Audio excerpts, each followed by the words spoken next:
এবার মিশরি ফার্স্ট আর গভর্নরের ছেলে সেকেন্ড। রাগের চোটে আমর ইবনুল আসের ছেলে ওই মিশরির মাথার মধ্যে কয়েকটা বাড়ি মেরেছে। মিশরি বলে, আমার মাল্লা কেন? তুমি খেলায় পারো না, আমার মাল্লা কেন? কয় আনা ইবনুল আকরামিন, আমি গভর্নরের পোলা, আমি যা বলবো এটাই হবে, আমার উপরে কথা নাই।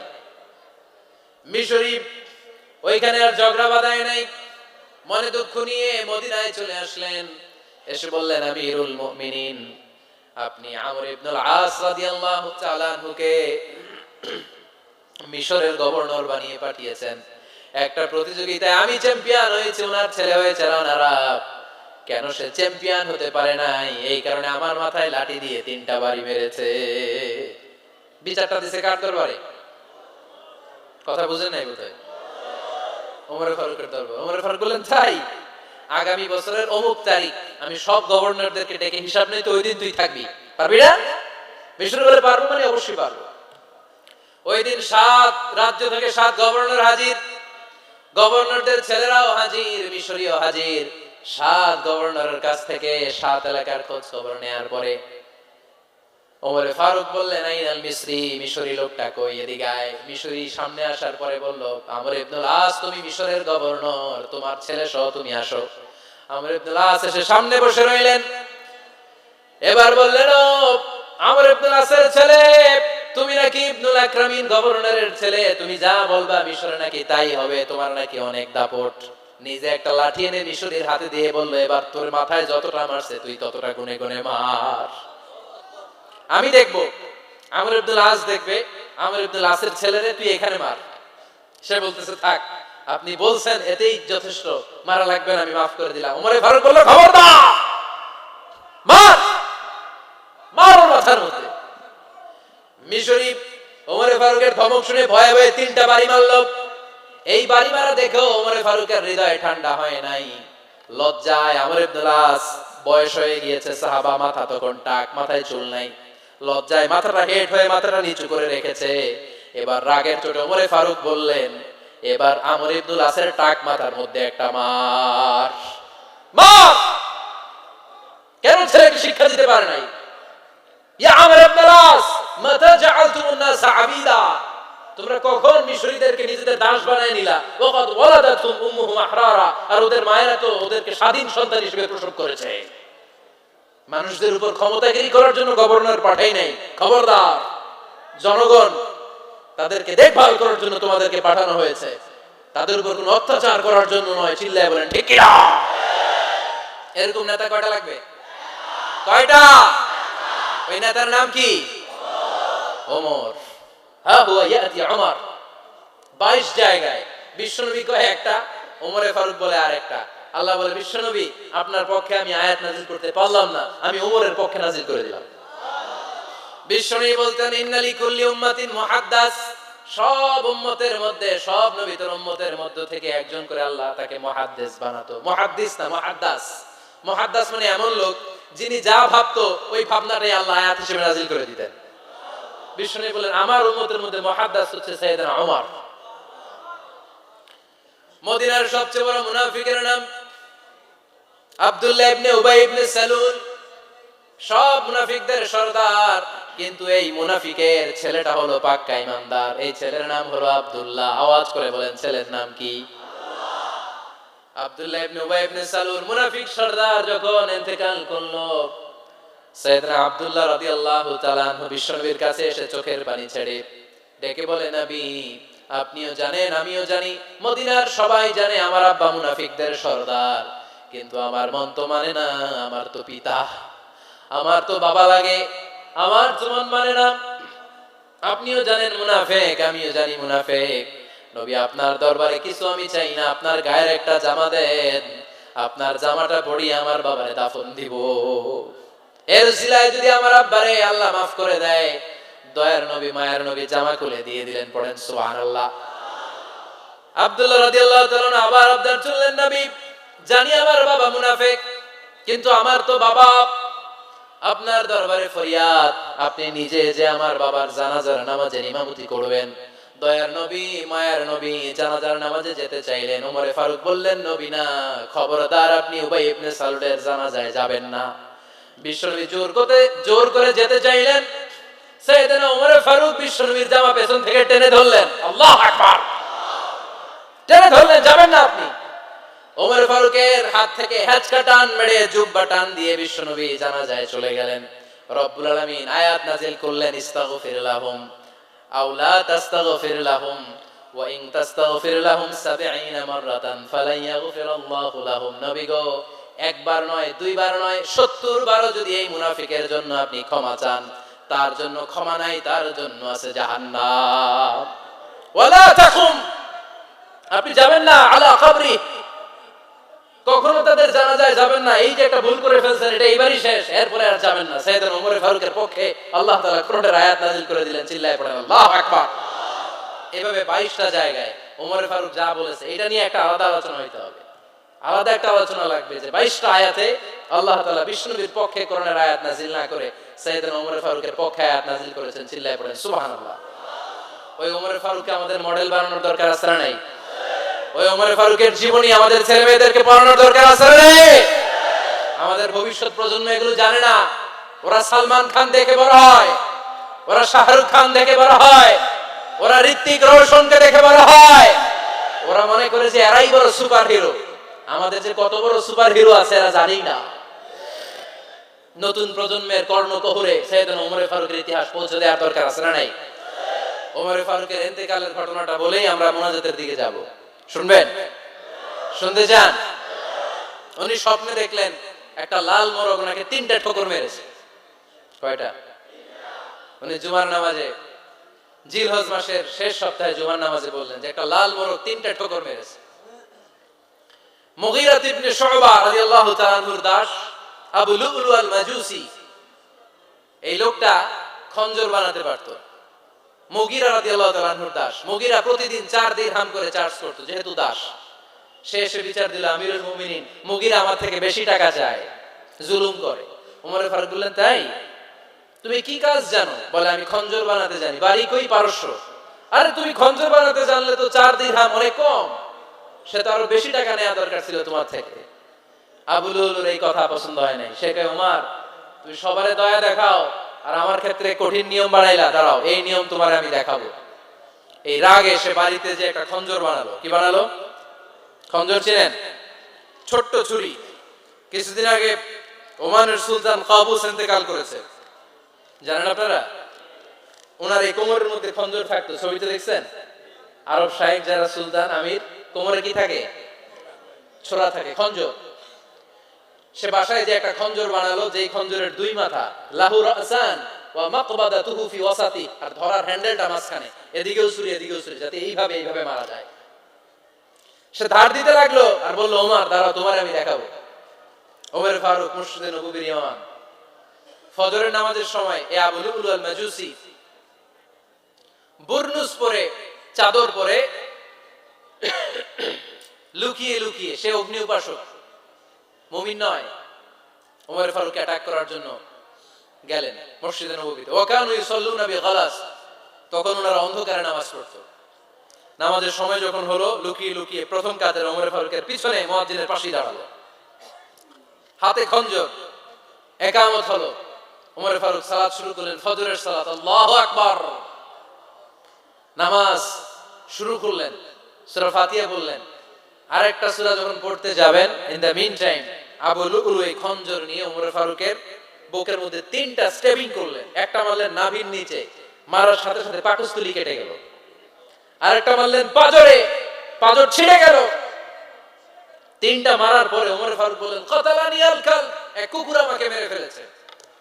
পেছন থেকে এক সাহাবীকে টান মেরে সামনের দিকে নিয়ে গেলেন, তুমি নামাজের ইমামতি করাও। আর ওমর ফারুককে বাকিরা ধরাধরি করে পেছনে নিতে আরম্ভ করলেন।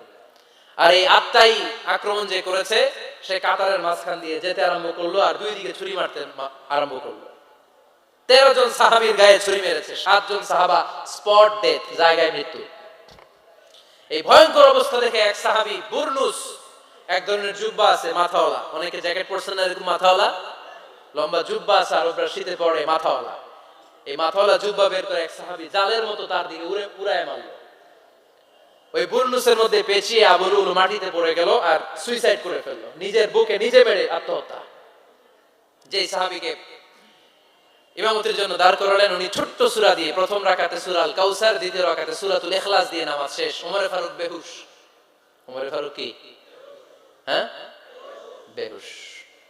সবাই কান্নাকাটি করতেছে, সবাই দেখতে গেলেন, এখন হুঁশ ফিরে না।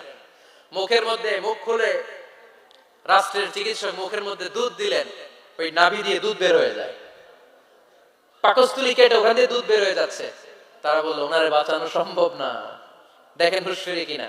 হুঁশ ফিরলে ওনার পরে কে আমির হবে, উনি যেন প্যানেল ঠিক করে দিয়ে যায়। সবাই তাকিয়েছে ওমর ফারুকের চোখের দিকে। আল্লাহর মেহেরবানিতে ঘন্টা খানিক পরে উনি চোখ খুললেন।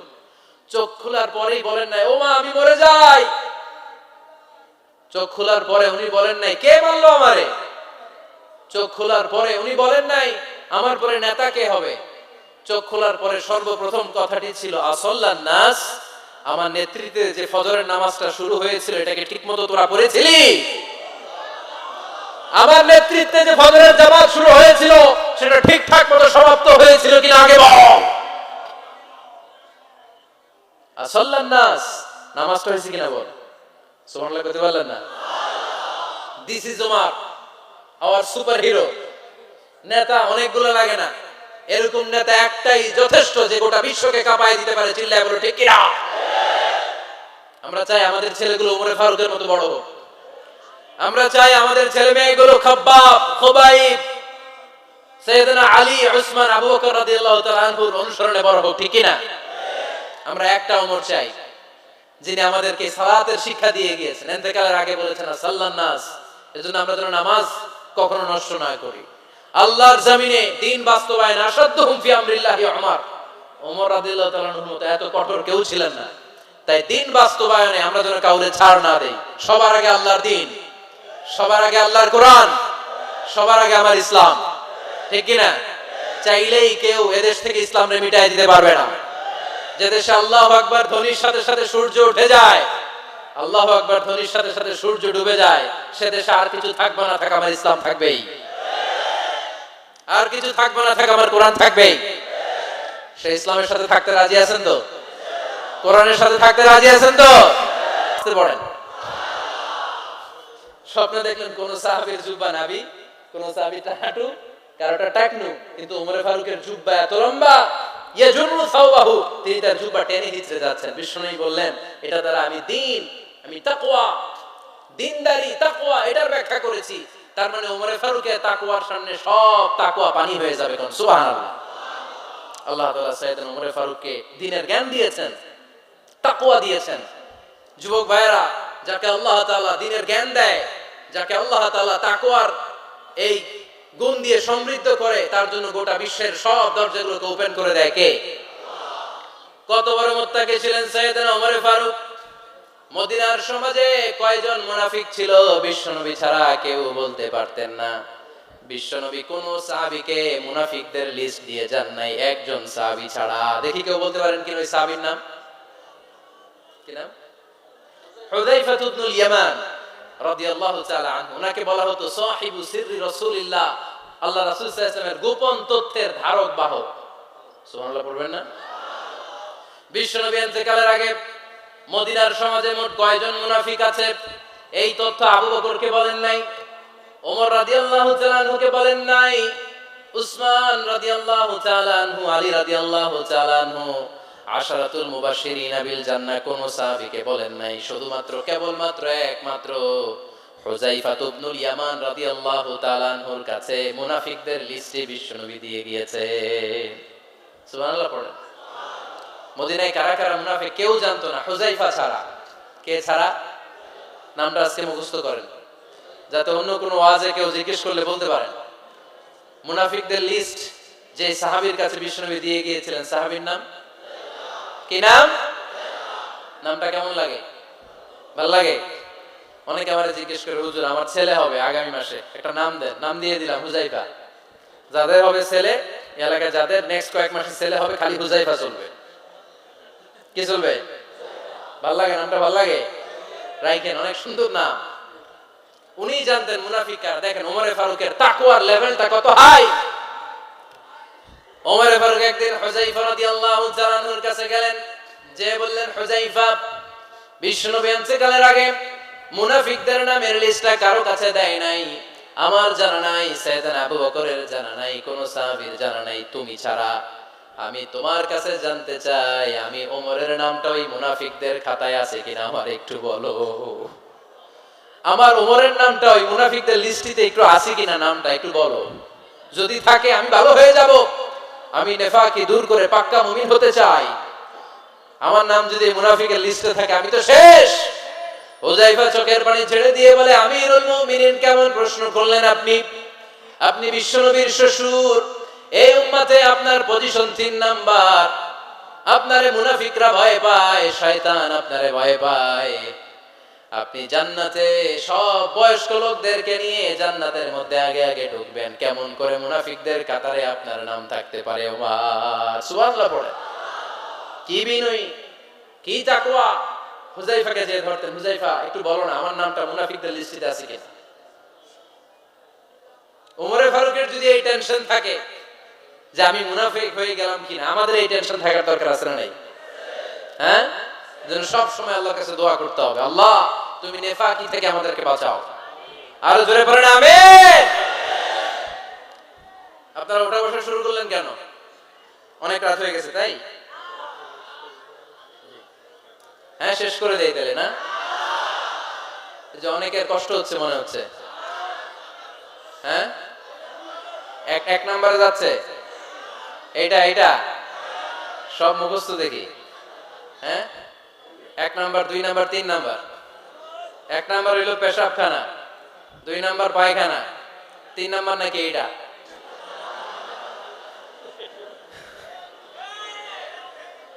আসলে নাই না। সিগারেট কোন মুসলমান খেতে পারে? সিগারেট হয় টোবাকো প্ল্যান্টস থেকে, তামাক পাতা। ফরিদপুরে চাষ হয় নাকি? হয়। কোন থানায় হয় বেশি? হ্যাঁ, তামাক ক্ষেত যারা দেখছেন কোন বেড়া লাগানো লাগে? কারণ ছাগলও মুখ দেয় না। তো যেটা ছাগলে খায় না এটা কোন মুমিন বান্দা খাইতে পারে? তো খান কেন এগুলো, পচা জিনিস? হ্যাঁ, এই পৃথিবীতে বিড়ি আর সিগারেটই একমাত্র খানা যেটা টয়লেটে ঢুকে খাওয়া যায়, তাই না? পৃথিবীতে সিগারেট আর বিড়ি একমাত্র খাবার। রাগ করবেন না যারা খান, রাগ করেন না। আবার একটু কমন সেন্সটা কাজে লাগানোর জন্য, চিন্তার জন্য বলতেছি। এটাই পৃথিবীর একমাত্র খাবার যেই খাবারের গায়ে এই খাবারের বদনাম লেখা থাকে। Smoking causes cancer. ধূমপান কর্কট রোগের কারণ, ধূমপান স্বাস্থ্যের পক্ষে ক্ষতিকারক লেখা থাকে না? আচ্ছা ধরেন ফরিদপুরের একটা কোম্পানি নতুন চানাচুর বের করছে, ওই চানাচুরের গায়ে লেখা এই চানাচুর খাওয়ার 1 ঘন্টার মধ্যে বমি শুরু হবে আর ডায়রিয়া হবে। খাবেন? কি কইবেন? তুই খা। দোকানদারে কি কইবেন? তুই খা, তোর বমি হোক, তোর 14 গোষ্ঠীর ডায়রিয়া হোক, আমি টাকা দিয়ে এগুলো কিনবো না, ঠিক না? কারণ এই প্রোডাক্টের গায়ে এই প্রোডাক্টের বদনাম লেখা, এটা আমরা কিনবো কেন? কিন্তু সিগারেটের উপরে সিগারেটের বদনাম লেখা থাকার পরও আমরা খাই, টয়লেটে বসে খাই। আহা, এটার মধ্যে একটা পয়জন আছে, এটাকে বলে স্লো পয়জন, নিকোটিন। এটা আপনার লাং ফুসফুসকে শেষ করে দিবে, স্লো পয়জন। সিগারেট খাওয়া অনেকটা আত্মহত্যা শামিল। বিষ খেলে সাথে সাথে মরে, সিগারেট খেলে ধুকে ধুকে মরে। আর সিগারেট থেকে হিরোইন, গাঁজা, ফেন্সিডিল, ইয়াবা, ম্যারিজুয়ানার পথে মানুষ পথ বাড়ায়, পা বাড়ায়, তাই না? এগুলো খাবেন না। ওয়ালা তুলকু আইদিকুম ইলা তাহলুকা। নিজে নিজেকে স্বেচ্ছায় ধ্বংসের দিকে ঠেলে দিও না। জীবনটা অনেক সুন্দর, জীবনটা অনেক রঙিন, আল্লাহর দেয় জীবনটাকে উপভোগ করার দরকার আছে না নাই? এই জন্য সিগারেটকে এই ফরিদপুরের প্রোগ্রাম থেকে আমরা আজকে নো বলে দিলাম। কি বলে দিব? আওয়াজ করে সবাইকে আমরা সবাই একসাথে বলবো, সিগারেটকে কি বললাম? মনে থাকবে না? মাহফিলের প্যান্ডেল থেকে বাইর হয়ে আবার ইয়েস, হ্যাঁ না, ইয়েস করা যাবে না। সিগারেটকে কি বললাম? নো। ওমর ফারুক রাদিয়াল্লাহু তাআলা আনহু আমাদের সুপার হিরো, আমাদের সবাই বলেন আমাদের। উনি কত বড় সুপার হিরো শুনেন। উনি জুমার খুতবা দিচ্ছেন। কি দিচ্ছেন? মসজিদে নববীতে। খুতবার মাঝখানে হঠাৎ বললেন, ইয়া সারিয়াতাল জাবাল, ইয়া সারিয়াত ইবনে জানিমিল জাবাল, এই কথা বলেই আবার খুতবা দিতে শুরু করলেন। ওনার ইয়া সারিয়াত ইবনে জানিমিল জাবালের সাথে আগের কথার কোনো মিল নাই, পরের কথারও কোনো মিল নাই। জুমার নামাজের পর মুসল্লি সাহাবারা ধরলেন, বললেন ইয়া আমিরাল মুমিনিন, খুতবার মাঝখানে হঠাৎ করে ইয়া সারিয়াত ইবনে জালিমিল জাবাল বলে আপনি চিৎকার করলেন কেন? আপনার এই বাক্যের সাথে আপনার খুতবার আগের বাক্যের কোনো মিল নাই, আপনার খুতবার পরের বাক্যের কোনো মিল নাই। এই কথা আপনি কারে বললেন, কারে উদ্দেশ্য করে বললেন? এই কথার তাৎপর্য কি আমাদেরকে বুঝিয়ে বলেন। ওমরে ফারুক বললেন, আমি যখন খুতবা দিচ্ছি আমি দেখতে পেলাম ওই যে কয়েক মাস আগে আমি আমার মুসলিম সেনাবাহিনী পারস্যে আক্রমণের জন্য পাঠিয়েছি, বর্তমান ইরানের ওই বিশাল এলাকাতে পারস্যে আমি আমার ব্যাটালিয়ন পাঠিয়েছি। আমি হঠাৎ করে দেখতে পেলাম আমার মুসলিম বাহিনীর সেনাপতি যুদ্ধের এক পর্যায়ে তার ডানে আছে উপত্যকা, বায়ে আছে পাহাড়, সে পাহাড়ি রাস্তা ছেড়ে দিয়ে উপত্যকার দিকে যেতে শুরু করেছে।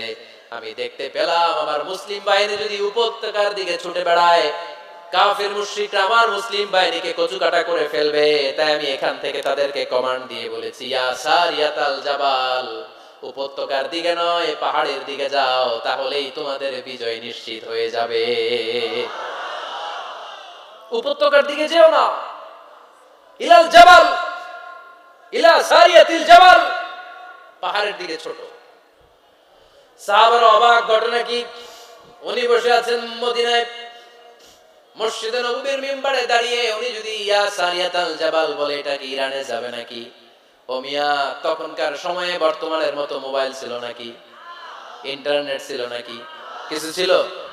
খালি মুখে আমি যদি বলি ইয়া সারিয়াতাল জাবাল, এটা ইরানে যাবে, ইন্ডিয়া যাবে, ঢাকায় তো যাবে না, ফরিদপুর শহরেই তো বসবে না, ঠিক কি না? কিন্তু এটা আমিরুল মুমিনিন বিশ্বাসী সাহাবারা বিশ্বাস করে নিল। কিছু মুনাফিক ছিল, এরা কয় না, ঝামেলাস, এটা তো সম্ভব না, এক কাজ করি, এই সেনাপতি যখন বিজয়ী বেশে মদিনায় ফিরে আসবে আর আমরা ধরবো। এরা দিন গুনতে লাগলো, এই সেনাপতি মুসলিম বাহিনী নিয়ে পারস্য জয় করে কবে ফিরে আসবে। এই মুনাফিকের দলগুলো কখনো সেনাবাহিনীকে অভ্যর্থনা জানাতে যেত না, কিন্তু এইবার সবার আগে মদিনার উপকণ্ঠে যে সেনাপতিদেরকে অভ্যর্থনা জানানোর জন্য ফুল নিয়ে রেডি, ফুল নিয়ে দাঁড়ায়। সেনাপতি ঢুকার সাথে সাথে ধরছে, এই সেনাপতি কোত্থেকে আসছে? কয় পারস্য জয় করে আসছে। কয় এমন এমন দিন, জুমার দিন দুপুর বেলা যুদ্ধের মাঝখানে আমিরুল মুমিনিনের কণ্ঠের কোন কথাবার্তা শুনছো নাকি? সেনাপতি অবাক, কয় তোমরা জানলা কেমনে? শুনছি তো। সুবহানাল্লাহ বলবেন না? আমরা যুদ্ধে একটা ভয়ঙ্কর অবস্থার মধ্যে ছিলাম, পেছন থেকে শত্রু আমাদেরকে আক্রমণ করতে শুরু করে দিল। ডানে যাব না বাঁয়ে যাব, সামনে যাব নাকি পেছনে যাব, রাস্তা খুঁজে পাচ্ছি না। ডান দিকে ছিল আমাদের উপত্যকার রাস্তা, বাঁ দিকে ছিল পাহাড়ি পথ। আমরা সোজা পথ হবে মনে করে উপত্যকার দিকে ছুটতে আরম্ভ করলাম। হঠাৎ করে আমিরুল মুমিনিনের কণ্ঠ বজ্র কণ্ঠে আমার কানের মধ্যে ভেসে আসলো। আমার মনে হলো আমিরুল মুমিনিন কেমন যেন আমাকে কমান্ড দিচ্ছেন আর বলছেন, ইয়া সারিয়াতাল জাবাল, ডান দিকে উপত্যকার পথে নয়, তাড়াতাড়ি পাহাড়ের দিকে সৈন্যবাহিনী নিয়ে উঠে যাও। পাহাড়ের দিকে, ডানে না, this is wrong track and this is the right track. ওই দিন যদি ওমর ফারুকের ওই গাইডলাইন, আমিরুল মুমিনিনের কমান্ড যদি আমি না শুনতাম, আজকে বিজয়ের বেশে ফিরতেও পারতাম না, আমাদের চেহারাও তোমরা দেখতে পেত না। ওমর ফারুকের ওই কমান্ড, ওই গাইডলাইন অদৃশ্য থেকে শোনার কারণে এই পারস্যের মধ্যে আমাদেরকে সেই যুদ্ধে বিজয় দান করেছে কে? This is Omar Farooq, this is Omar Farooq. বিশ্বনবী বলতেন, আমার মা লাকিয়াকা শাইতানু সালিকান ফাজ্জান ইল্লা সালাকা ফাজ্জান গায়রা ফাজ্জিক। ওমর, শয়তান ইবলিস যদি তোমার কোনো রাস্তা দিয়ে হাঁটতে দেখে, শয়তান ওই রাস্তা রেখে দিয়ে অন্য রাস্তা দিয়ে হাঁটে। সুবহানাল্লাহ বাড়িতে যায় বলেন। কে বলতেছে? বিশ্বনবী। কার ব্যাপারে? ওমর ফারুকের ব্যাপারে। শয়তান যদি দেখে যে ওমর ফারুক এই রাস্তা দিয়ে হাঁটতেছে, শয়তান ওই রাস্তা রেখে দিয়ে অন্য রাস্তা দিয়ে হাঁটে। সুবহানাল্লাহ পড়েন। রাত্রিবেলা আমরা আমাদের বাচ্চা ছেলে মেয়েদেরকে যখন খাওয়াই, বাচ্চারা খেতে চায় না, এরকম হয় আপনাদের ফরিদপুর এলাকায়? হ্যাঁ, এই এলাকায় হয় নাকি? খেতে চায় না বাচ্চারা, এই চকলেট দেখায়া, এই মিনা কার্টুন দেখায়া, এইটা সেইটা এগুলো সেগুলো বলে, গল্প টল্প বলে ভুলাইয়া খাওয়ানো লাগে, তাই না? তারপরেও খায় না। আমারও ছোট মেয়ে আছে, খেতে চায় না, এইটা সেইটা এমনি সেমনি খাওয়ানো লাগে। তো শেষে না পেরে মা বাবা বলতে বাধ্য হয়, ওই যে ভূত আসতেছে, ভূত, তাড়াতাড়ি তাড়াতাড়ি খাও, নাহলে যে ভূত ধরবে তোমার, ওই যে বাঘ আসতেছে, বাঘ, তাড়াতাড়ি খাইলে নাহলে বাঘে কামড়াবে। বলি না আমরা? আপনারা কি বলেন? ভূত। আর কি বলেন? হ্যাঁ হ্যাঁ, আচ্ছা, এক এক জায়গায় এক একটা আমরা বলি, ভূত আসবে, বাঘ খাবে, ভাল্লুক খাবে, তাড়াতাড়ি খাও। মদিনাতে যখন ওমরে ফারুক আমিরুল মুমিনিন, মদিনার মায়েরাও বাচ্চাদেরকে খাওয়াতে পারতো না, ছোট্ট মেয়েদেরকে খাওয়াতে পারতো না, খাওয়া নিয়ে যন্ত্রণা করতো। বাচ্চারা যখন মদিনায় খেতে চাইতো না রাত্রি বেলায়, মদিনার মায়েরা বলতো, তাড়াতাড়ি খাও, হা হুয়া ইয়াতি উমর, হা হুয়া ইয়াতি উমর, তাড়াতাড়ি খা, নাহলে ওই যে ওমর আসতেছে, Omar. This is our super hero Sayyidina Omar Farooq রাদিয়াল্লাহু তাআলা।